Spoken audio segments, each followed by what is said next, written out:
ஹரே கிருஷ்ண பக்தர்களே, சுத்த பக்தி இணையதளத்திலிருந்து ஒரு கட்டுரை. ஆன்மீக முன்னேற்ற பாதையில் உள்ள இடைஞ்சல்கள். ஜன்மைஸ்வர்ய ஸ்ருத ஸ்ரீபீர் ஏதமான மத புமான் நைவார்ஹதி அபிதாதும் வை துவாம் அகிஞ்சன கோசரம். மொழிபெயர்ப்பு: எம்பெருமானே, பகவானாகிய தங்களை சுலபமாக அணுகிவிட முடியும். ஆனால் பௌதிக வாழ்வில் முற்றிலும் விரக்தி அடைந்தவர்களால் மட்டுமே அதை செய்ய முடியும்.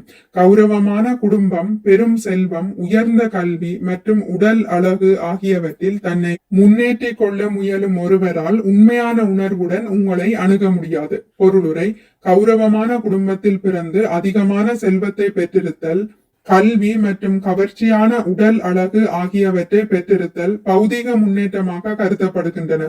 பௌதிகவாதிகள் அனைவரும் இத்தகைய பௌதிக செல்வங்களை பெறுவதில் தீவிரமாக உள்ளனர். இதுவே பௌதிக நாகரிக முன்னேற்றம் எனப்படுகிறது.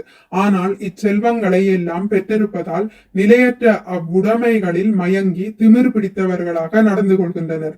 இதன் விளைவாக இத்தகைய திமிர் பிடித்தவர்களால் பகவானின் புனித நாமத்தை ஓ கோவிந்தா, ஓ கிருஷ்ணா என்று மனப்பூர்வமாக உச்சரிக்க இயலாது.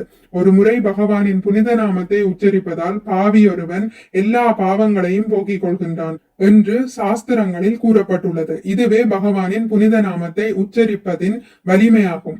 இது சிறிதும் மிகைப்படுத்தப்பட்ட கூற்றாகாது. பகவானின் புனித நாமத்திற்கு உண்மையாகவே இத்தகைய சக்தி வாய்ந்த ஆற்றல் உண்டு. ஆனால் இத்தகைய உச்சரிப்பிலும் தரம் என்பது உண்டு. அது உணர்வின் தரத்தை பொறுத்ததாகும்.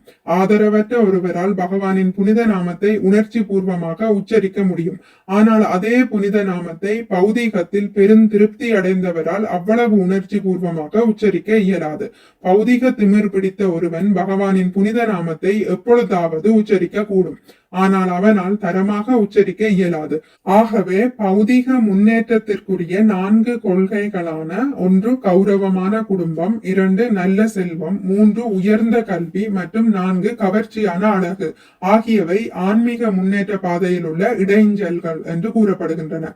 காய்ச்சல் சுகாதாரமற்ற உடலின் ஒரு புற அம்சம் என்பதை போலவே தூய ஆன்மீக ஆத்மாவை மூடியுள்ள பௌதிக திரையும் ஒரு புற அம்சமே ஆகும். பொதுவான முறை என்னவெனில் காய்ச்சலின் அளவை குறைத்துவிட வேண்டும். தவறான சிகிச்சை முறையால் அதை அதிகரித்து விடக் கூடாது.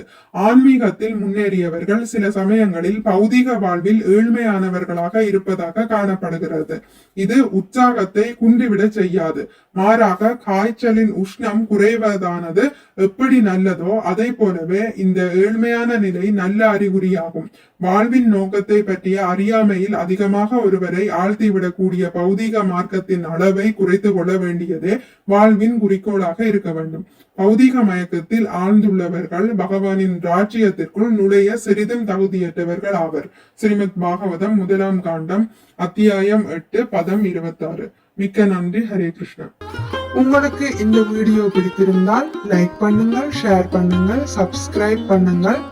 நோட்டிபிகேஷன் பெல்லை அழுத்துவதன் மூலம் அடுத்த பதிவுகள் உங்களை வந்தடையும். பகவான் ஸ்ரீ கிருஷ்ணரை பற்றி கேட்டு மகிழ்வோம். ஹரே கிருஷ்ணா.